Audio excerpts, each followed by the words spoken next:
UPPL এর নীতি ও আদর্শের প্রতি আকৃষ্ট হয়ে বিভিন্ন রাজনৈতিক দল থেকে শতাধিক কর্মী ইউপিপিএল এ যোগদান।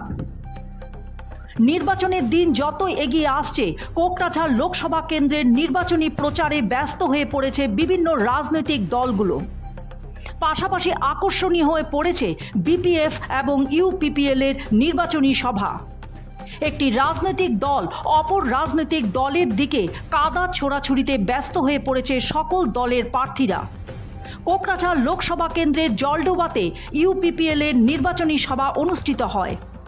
মিত্রজোট প্রার্থী জয়ন্ত বসুমতারি বিপুল ভোটে জয়ী হবেন বলে ইউপিপিএল এর মহিলার নেত্রী যথেষ্ট আশাবাদী।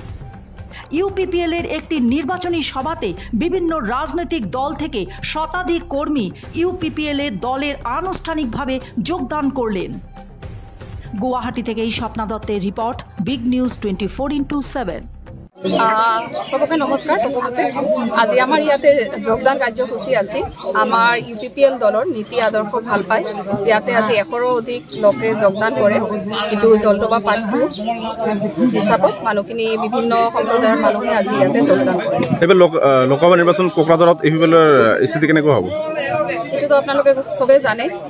এইবাৰ নিঃসন্দেহে আমি বহুত ভোটত জয়যুক্ত হ'ম বুলি আমি আশাবাদী। ইউপিপিএলৰ আমাৰ যি প্ৰাৰ্থী আছে, আমাৰ এনডিএ প্ৰাৰ্থী জয়ন্ত বসুমতাৰী ডাঙৰীয়া বিপুল ভোটত জয়যুক্ত হ'ব বুলি আমি নিশ্চিত। কোৱা কথা তেওঁলোকে ক'বই, কিন্তু বাস্তৱ যিটো সেইটো আমাক চাব লাগিব। আৰু সেইটো চবেই গম পায় যে এইবাৰ জয় আমাৰ এনডিএ প্ৰাৰ্থী আমাৰ জয়ন্ত বসুমতাৰীয়ে হ'ব জয়যুক্ত, আৰু বিপুল ভোটৰ ব্যৱধানত তেওঁ জয়যুক্ত হ'ব। ইয়াত যিখিনি জইনিং প্ৰগ্ৰাম কৰা হৈছে, ইয়াত যথেষ্ট মাইনৰিটি মানুহ জইনিং কৰিছে ইউপিপিএল দলক ভাল পাই পেলাই। তো আশা ৰাখিছোঁ আগন্তুক দিনত তেওঁলোকে আমাৰ লগত মিলি পেলাই এই উন্নতিৰ কাম কৰাৰ কাৰণে আগবাঢ়ি আহিব। আমিও এইটো অঞ্চলত উন্নয়ন কৰাৰ কাৰণে চেষ্টা কৰিম। সেইখিনি ইউপিপিএলতো ভালেই আছে অৱস্থা, য'তে নাযাওক ইউপিপিএল দলটো বৰ্তমান শক্তিশালী ৰূপে আগবাঢ়ি যাই আছে।